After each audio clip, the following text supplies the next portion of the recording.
County. We, the Winneshiek County protectors and supporters, call on you, Commission, to recommend that moratorium. First, we submit to you for the record a copy of a petition that we have circulated throughout the county with over 1,350 people calling on you to vote for the moratorium. We talked to hundreds of people throughout the county, both in town and in rural areas, and found very strong support for the moratorium. The public seems to be well informed on the issue. Talking with people, we don't even have to convince them to sign. Often we just show them the statement and they say, yes, let me sign that.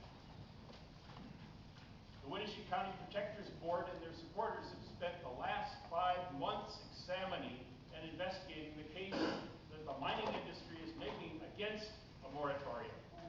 Tonight, we'll provide oral comment to highlight the documents that you have already received. There are 8 points that we want you to consider. 1, the industry spokesmen say there's no need for a moratorium, that the current zoning ordinance and permitting process are sufficient. We've investigated and found that to be untrue. 2, they say the sand that we have here is not the kind that they use in hydraulic fracture industry. We've investigated and found that to be untrue. 3, while acknowledging that heavy truck traffic will hurt our county roads, they say that revenue generated will fix them. We've investigated and found that to be untrue. 4, they say the silica sand doesn't hurt people living away from the mining site. We've investigated and found that to be untrue. 5, they say there is sufficient public oversight of the mining industry and that no more regulation is needed. We investigated and found that not to be the case.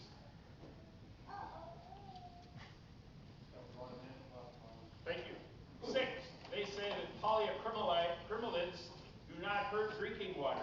We investigated and found that sunlight changes the chemical to acrylamide, which is very dangerous.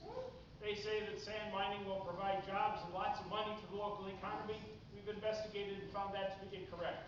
And 8, you have heard that the land will be put back the way it was before the mining. We found that this is seldom the case.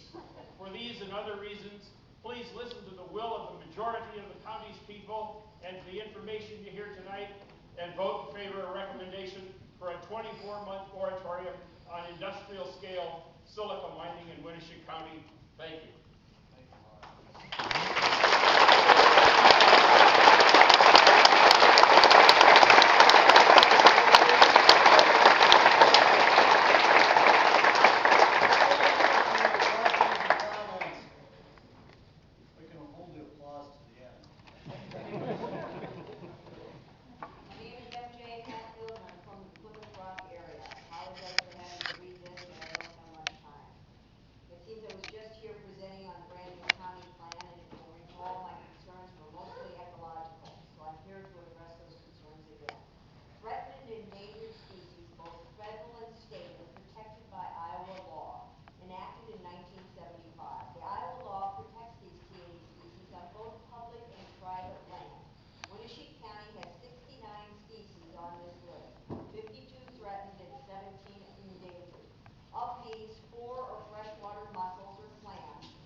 Which can destroy the bed.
Sanson. I live north of town here on Locust Road, about 10 miles. I gave my first speech on personal property rights back in 1991 at the opening of the Iowa legislature. At that time concerning hog-confinement buildings that were starting to be built here in northeast Iowa. And 23 or 22 years later, we're still discussing this issue around here. And I think the reason for that is, number one, that the state took away any kind of authority that the county had to regulate these things. And number two, that we rushed into things. With this issue, this is another issue of personal property rights. And with this issue, the county does have authority to make some regulations to protect those property rights. And we do have the time. The sand has been here for millions of years. It's not going to go anywhere. I think the county needs to take the time to find a balance between people that want to sell their assets for a profit and those that wish to protect their assets, their land here in the county. And I think that's particularly important since the county now thinks that our land is so valuable. I don't know about anybody else, but my property value last year went up 52% in 1 year, which outperforms any other investment market around. This land is so valuable that I think we owe it to everybody that owns it to take the time to protect it. Especially my biggest concern is with the roads in this county. We already have a hard time maintaining and repairing these roads, and I think we really have to pay attention to that issue. So I would like the county to take the time to adopt a moratorium on this so we can discuss it, so we're not rushing into something again that we're going to regret in the future. Thank you.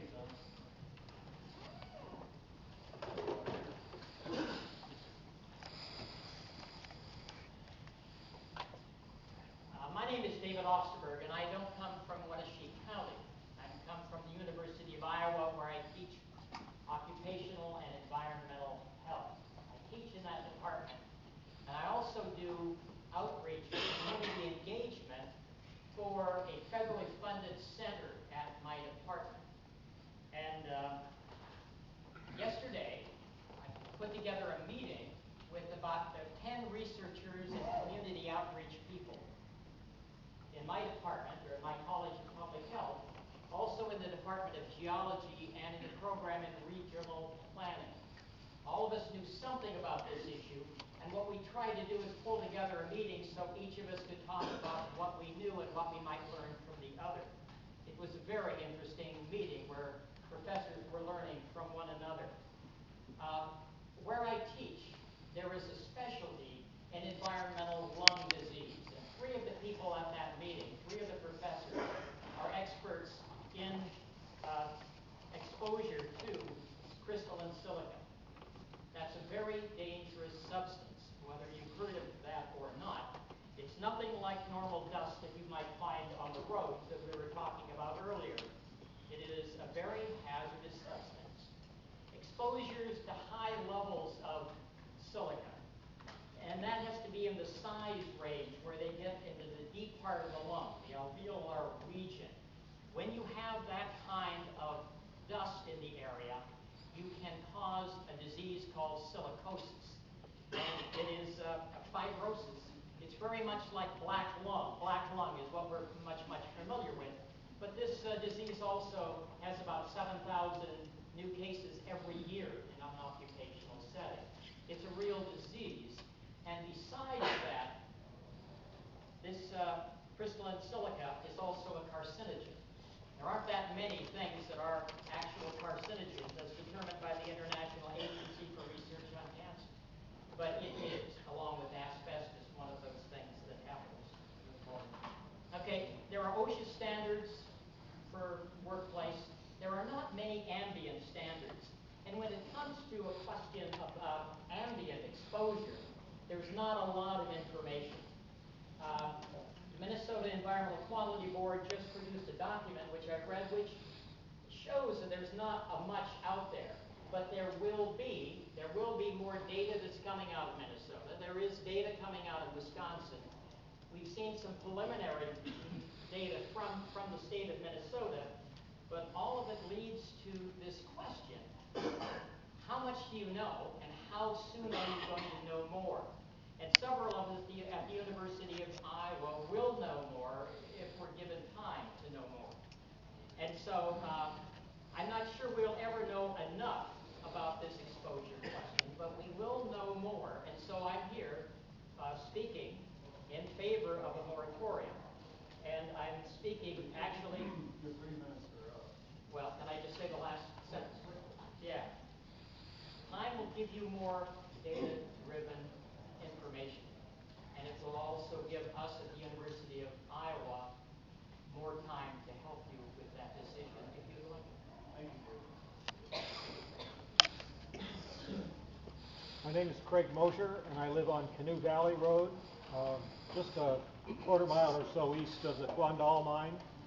And you'll recall that several years ago we had a long conversation about a permit for that operation. That permit was negotiated over a period of weeks to include a number of conditions on that operation to deal with primarily road dust issues, but also some environmental and safety concerns. That's actually working fairly well on Canoe Valley Road. And I commend everyone involved in that process, including the Quandals, who, as neighbors, have worked in good faith to make that work. We can't assume the same good faith from out-of-county or out-of-state corporations that may come in to do the kind of industrial mining that we're talking about tonight. I think the experience in negotiating that permit is a good model for how the county can approach trying to establish some county-wide standards, because one of the difficulties with that permit is that it only applies to Canoe Valley Road. And the people on Middle Hesper Road, going south from there, are plagued with enormous dust problems from those same trucks, and it doesn't apply to other trucks. So it only applies to the Quandal operation and the Wilchin trucks that service it. The Bruning trucks that go to the other mine out by Howgie Church go by at 30, 40 miles an hour. The Wilchin trucks go by at 15 miles an hour because that's a better deal for them than watering the road, which was the original solution. So we've got a workable solution. It was negotiated over some time. I think we can solve this, but it takes time to make that happen. So I think the moratorium is the way to get that time. Thank you, Craig. My name is Bob Watson. I live in Glenwood Township. I believe I gave you a packet of information, a packet of documents, 10 documents with introductory page. You asked for fact-based research, and so that's what I am giving you. I spent 30 minutes in front of the supervisors the other day and only was able to do the cliff notes. So this evening I'm just going to try and talk about the regulatory regime that I found and the theme when I looked at both when I looked at both the all of the federal, state, and county agencies and regulations, and then after the explosion of the West Texas plant, the articles describing the regulatory regime actually had the same words and the same phrases that I had used to describe the regulatory regime that we are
I can't remember, I'm almost done. So, there are serious problems that work here. Self-regulation, local officials lack expertise, budgetary constraints, and the externalities. So I would ask that you guys would recommend a 24-month moratorium so that you have time to look at the 10 documents that I gave you to look at. Appreciate it. Yep.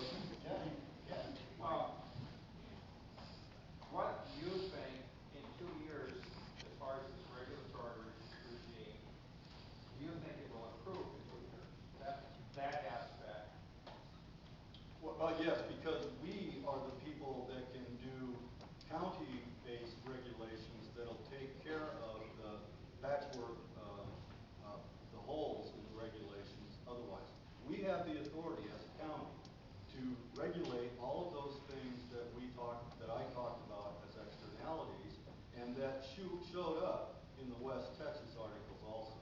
Common sense is lacking in the regulatory regime. We who live here should be able to put together in a couple of years, bringing in people or asking whoever or studying it ourselves, we should be able to put together a regulatory regime that protects what is here already. Okay, who would you expect to do that?